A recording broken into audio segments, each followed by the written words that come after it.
আন্তর্জাতিক যুব দিবস উপলক্ষে জাতীয় নাগরিক পার্টির যুব সংগঠন জাতীয় যুব শক্তি রাজধানী কৃষিবিদ ইনস্টিটিউটে আয়োজন করে জাতীয় যুব সম্মেলনের। এতে অংশ নেন এনসিপির শীর্ষ নেতারা সহ বিএনপি, জামাত সহ বিভিন্ন রাজনৈতিক দলের নেতারা। সম্মেলনের ৭ দফা যুব ইশতেহার ঘোষণা করেন যুব শক্তির আহ্বায়ক অ্যাডভোকেট তারিকুল ইসলাম। অনুষ্ঠানে অংশ নিয়ে বিএনপি ও জামায়াতের নেতারা বলেন, জাতীয় স্বার্থে সব রাজনৈতিক দলগুলোকে ঐক্যবদ্ধ থাকতে হবে। দলীয় ভিত্তিতে নয়, জাতীয় ভিত্তিতে অক্ষুণ্ণ রাখতে হবে।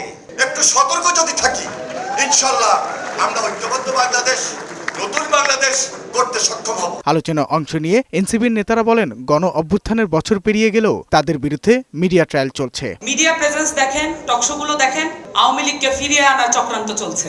এই চ্যানেল 1 থেকে প্রথম এই প্রোপাগান্ডা পুরা বাংলাদেশকে, পুরা পৃথিবীকে গেলানো হয়েছে।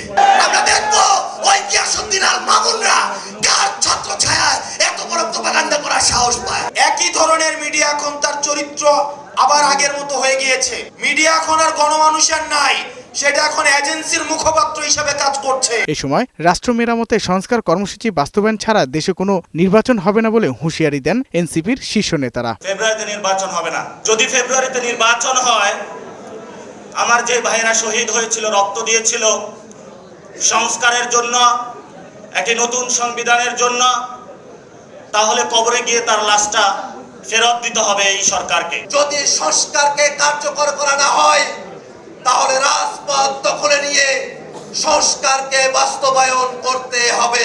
দলের আহ্বায়ক নাহিদ ইসলাম বলেন, ফ্যাসিবাদ বিরোধী দলগুলোর মধ্যে ঐক্য না থাকলে দেশে আবারও ১-১১ আসতে পারে। রাজনৈতিক শক্তিগুলো নিজেদের মধ্যে জাতীয় ঐক্য ধরে রাখতে না পারে, দেশের স্থিতিশীলতা নিশ্চিতে নিজেদের মধ্যে ছাড় দেওয়ার মানসিকতা তৈরি না হয়, ফলে আরেকটি ১-১১ আসবে।